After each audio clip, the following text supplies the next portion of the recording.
Hey guys, what's going on? Seth here from REtipster.com, and in this video, this is actually the first of a few videos where I'm going to show you what the whole process and experience and opportunity is like investing in tax deed auctions. So something that I always thought would be helpful was being able to stand over somebody's shoulder and just watch what they're doing when they are bidding on an auction at a tax deed sale. And I wasn't able to find anything like this on the internet, so I was like, well, why don't I just create that thing in case anybody else is curious about how this works. So what I'm going to be doing is showing you how to find opportunities and bid on properties, and really like how easy it is or how difficult it is to find actual great real estate deals at this type of tax deed auction. And just to kind of explain tax deed auctions and what they're all about. So what's going on here is every property owner in the U.S. has to pay property taxes. It's just a fact of life. If a property owner decides to stop paying their property taxes, or if they forget to do it, or if they just can't afford it anymore, whatever the reason,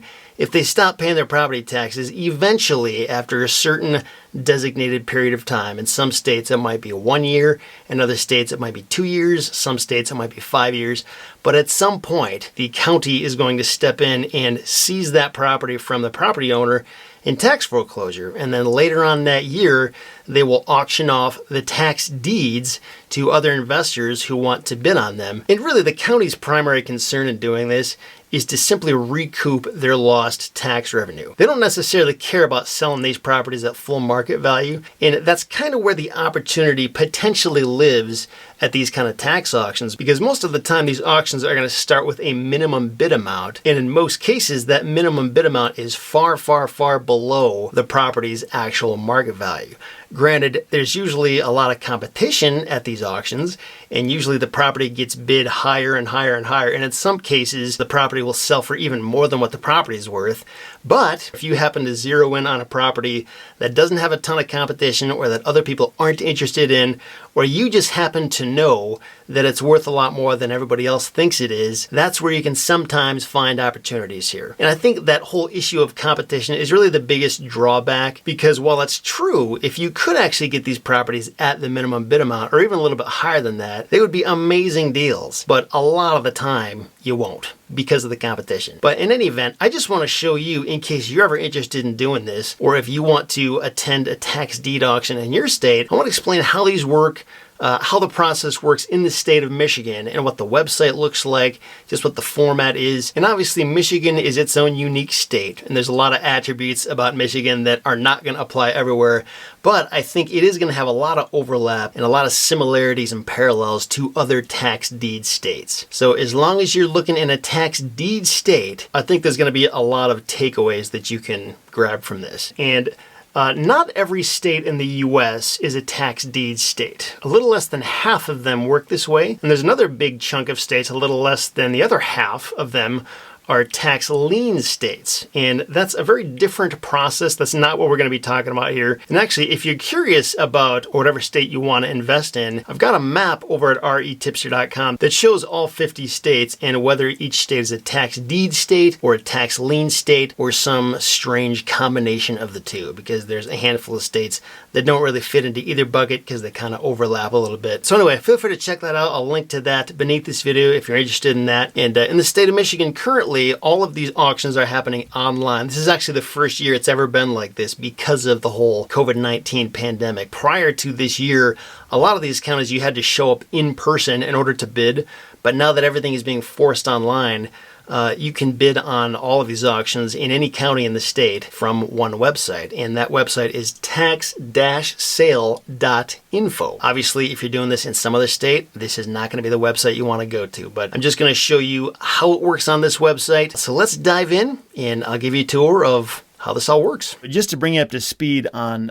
where I'm at in this process. So I'm actually recording this in September of 2020. And this is about the time of year in September and October when all of these auctions happen. So if I was doing this in like December or March or something like that, I would just have to wait until September or October when these auctions happen. And this right here shows all the counties and the date that these auctions are happening. So in order for me to be able to bid on these properties, what I had to do is first of all register an account on this website, and I also had to give them my credit card number so they could put $1,000 hold on my account. They're not necessarily taking that money, but it just needs to be ready to go when I bid and if I win any of these auctions. So that was one thing I had to do. I also had to enter in my information in terms of who these properties should be deeded to if and when I win any of these auctions, because the way this works is if I do win, I get the deed that day. I have to pay right then at the auction, and I get a quitclaim deed.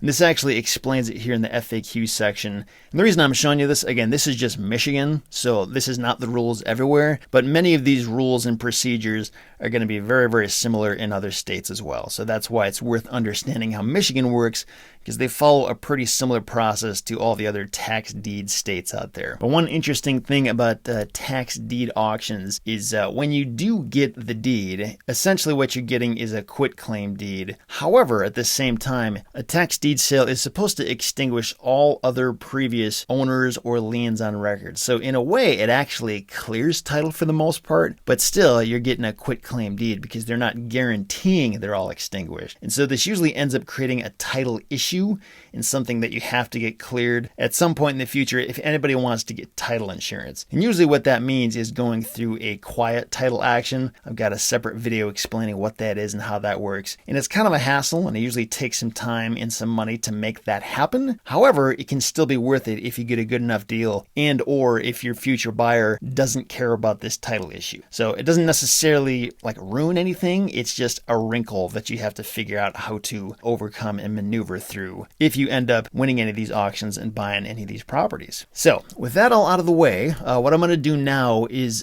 go into a couple of these counties and make a couple bids. And these are on properties that I've already researched ahead of time. You're able to download lists of all the properties that are going up for auction.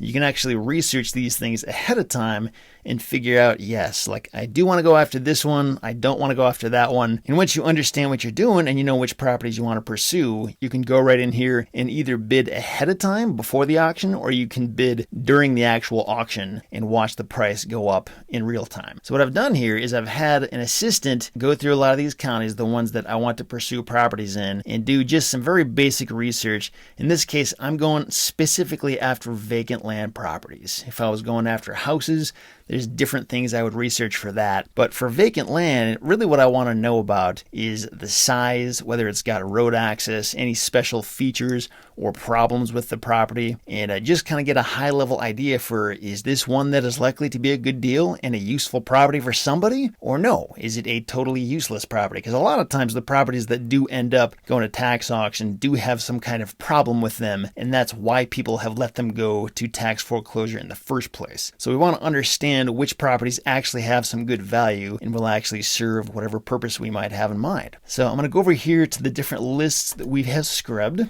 and this one right here, Van Buren County, and this is actually two counties lumped into this list. This is Van Buren County and Cass County, because if we go back here and we look at all the different upcoming auctions, we'll see that sometimes there's like more than one county being auctioned off at the same time. And if we go to like the Upper Peninsula, for example, we can see there's actually like a ton of counties going at the same time, like practically the entire Upper Peninsula, and in this case there's 5. So anyway, in some of these cases the auction is going to be more than one county at a time. So in this list, again, Van Buren and Cass County, what my assistant has done here is they have gotten the original list and then filtered it down to only the vacant land properties, and then just done some basic research on each one and highlighted the ones that they think are worth going after. And this kind of work is honestly pretty tedious, and it can take several hours to do. However, it's like really helpful and worthwhile once it's done, because you can really be educated about which ones actually have value. And in this case, my assistant has listed the minimum bid that was quoted on this website over here. So I know, like, I can't even play ball unless I'm willing to pay at least this much. And most likely this minimum bid amount is the amount that was delinquent on property taxes plus any past due fees. And the maximum bid amount, this is really for me to figure out. And And then this column over here shows the SEV, so that stands for State Equalized Value. And that's really the county's opinion of what this property is worth. In the state of Michigan, SEV is actually 50% of what the county thinks it's worth. So like in this case, on this property, the county's opinion is that the property is worth $18,400 because $9,200 is half of that. So it's obviously important to understand what this number means. And again, like the county's not an appraiser. This is just their wild guess as to what they think it's worth. And they usually base this number on the most recent sales price and other comparable sales prices in the area. And again, with land, it's just really hard to do that because the data you need to come up with an accurate valuation oftentimes just doesn't exist. So don't look at this as the gospel truth, but it is worth something in the absence of any other information. So really in my case, what I did was I went through all of my assistant's recommendations. In this case, I literally looked up every single one just to make sure that I agreed with them. And that's why it shows agreed.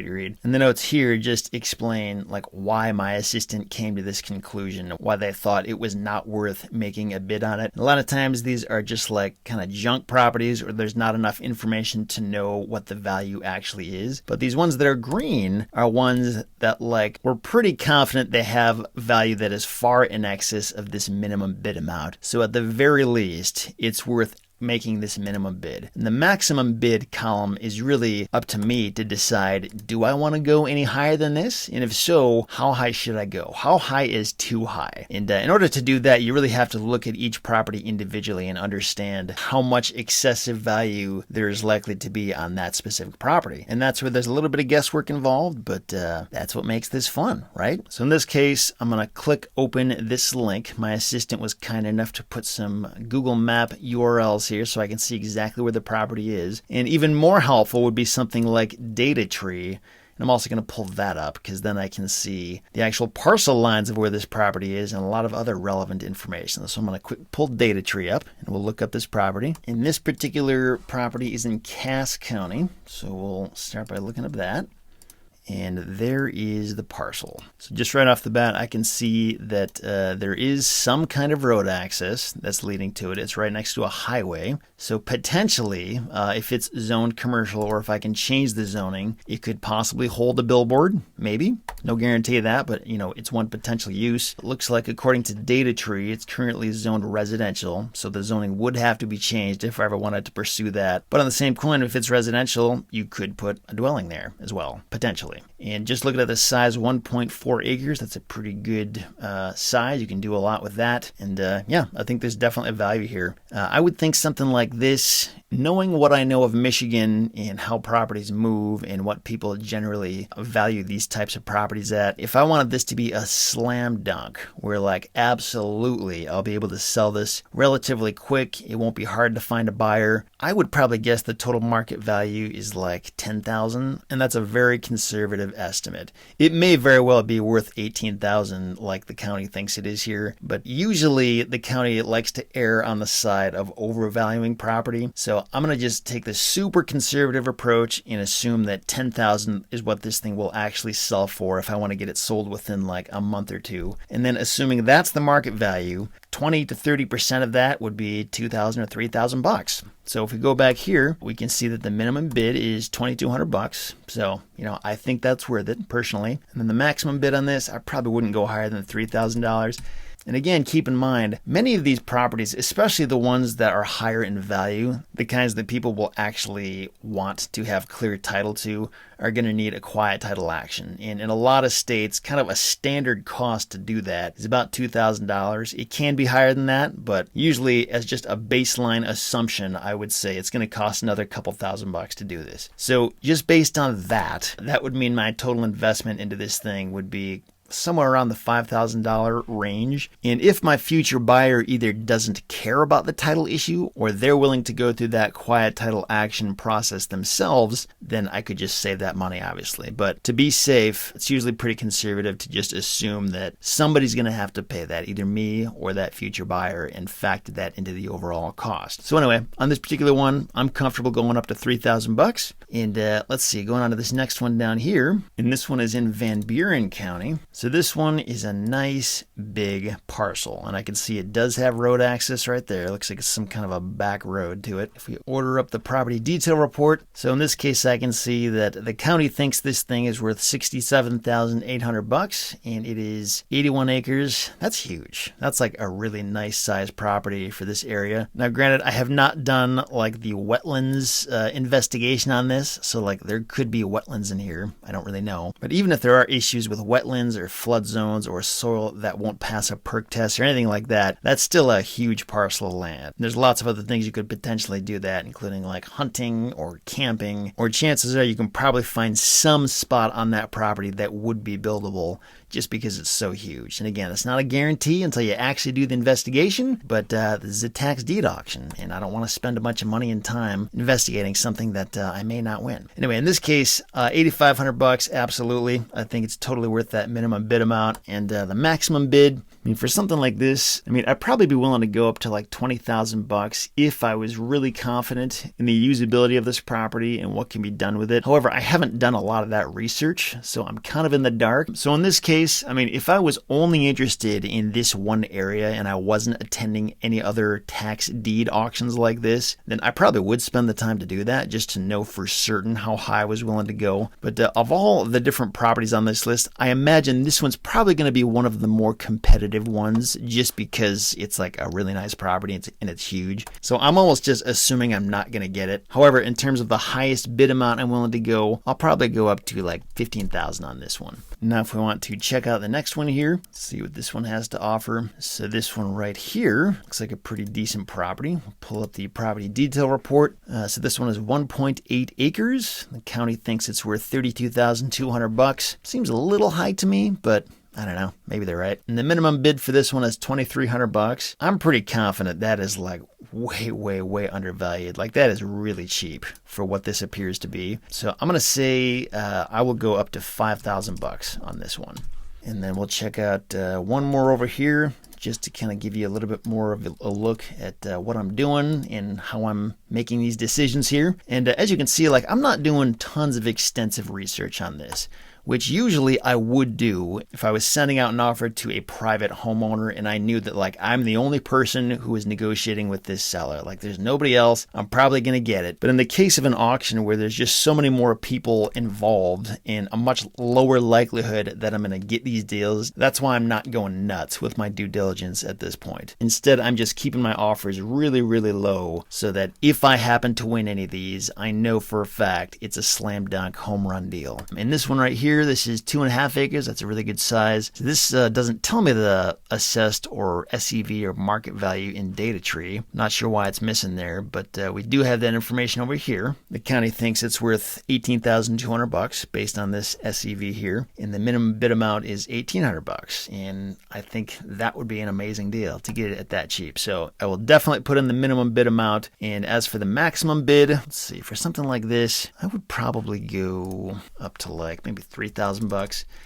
And again, like I'm sure it's probably worth even more than that if I was willing to do all the research to really pick it apart and understand all of what it has to offer. But just based on how I'm approaching this, without doing an abundance of research ahead of time, I'm just taking the super conservative approach to this. So as you can see, I've got a couple more on this particular list and then several other lists with even more properties that I'm going to bid on. So it's not like I'm putting all my eggs in these baskets and assuming any of these are going to work out. I'm almost assuming that most of them are not going to work out. But if any of them do, I want to know I'm getting an awesome deal. Okay, so if we want to actually start bidding on these things, again, we can either put in our bids ahead of time or we can wait until this auction actually happens on the day of and see the bidding as it's happening live. And I think the only real benefit to waiting is that, you know, I can see in real time, like how high are these properties actually getting bid up? Like how much competition is there for these? Whereas if I've already done the research ahead of time and I already know what my maximum bid is, I might as well just go ahead and do that. Especially in the cases when my bid amount is not going to exceed the minimum bid. Like I'm okay with this number, but I'm not going any higher than that. Then it really doesn't make sense to wait because like I already know everything I need to know ahead of time. So just to show you how this works, what I'm going to do here is get the lot number. And the reason I'm getting this is because this is a particularly important number for finding the properties that you can bid on this website. So I'll go over here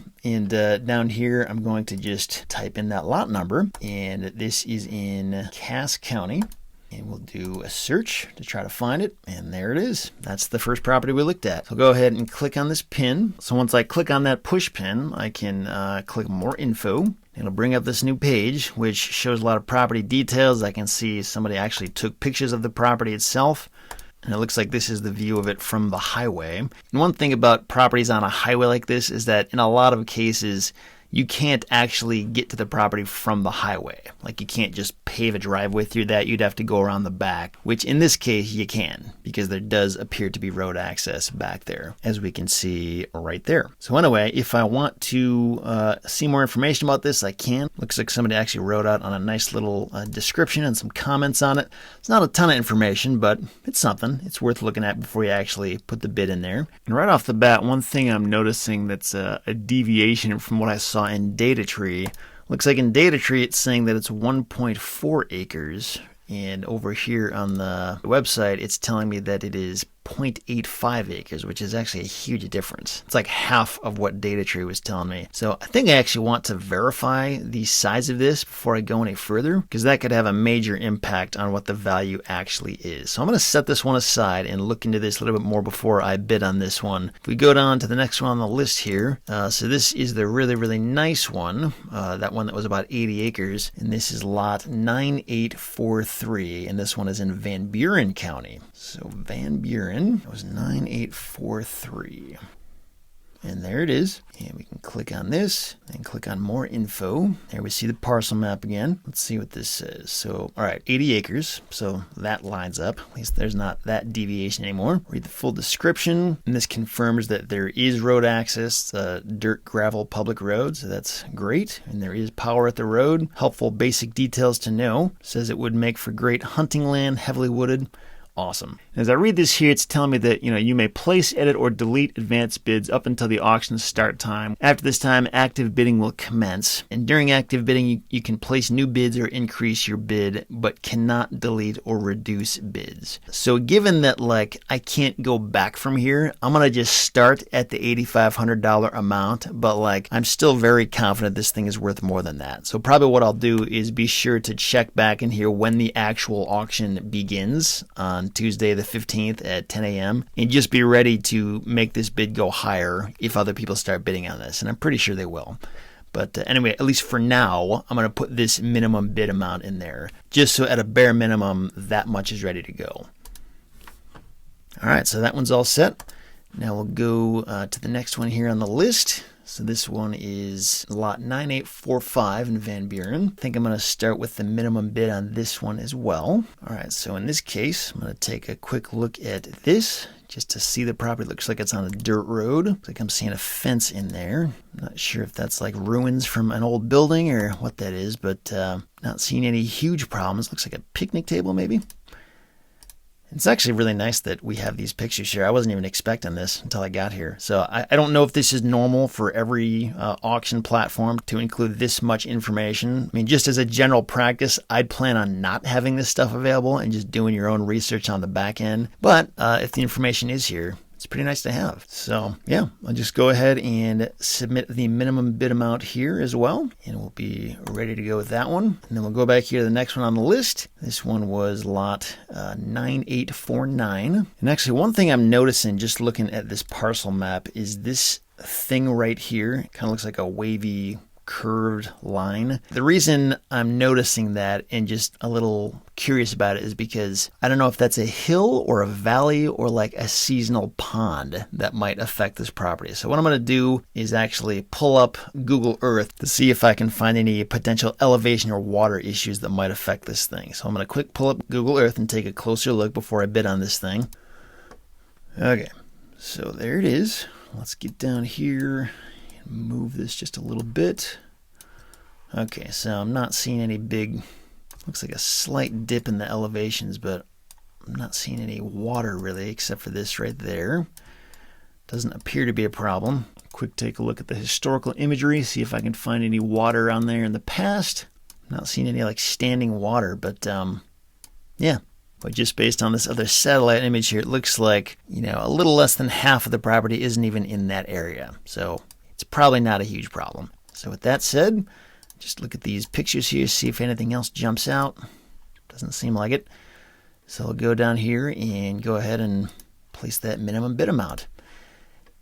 So there you go. Now on this particular county, there's a couple more I'm going to do, and there's actually a lot more I'm going to do in other counties. But I just wanted to show you how this website works and what it looks like, just what the overall experience is like. And I'm actually going to do a separate follow-up video when some of these auctions actually start, so you can see what it looks like when this thing is live, and if there's a way to see, oh, look, the bid amount is going up, I should change my bid or make it higher, just so you kind of have a feel for that. And maybe we'll sort of discover through that experience that, yeah, it is worth being here live in person, or no, you can just submit your bids ahead of time and be done with it and just wait and see what comes back. But check out that follow-up video and I will show you what that part is like. Thanks for watching, and I'll talk to you soon.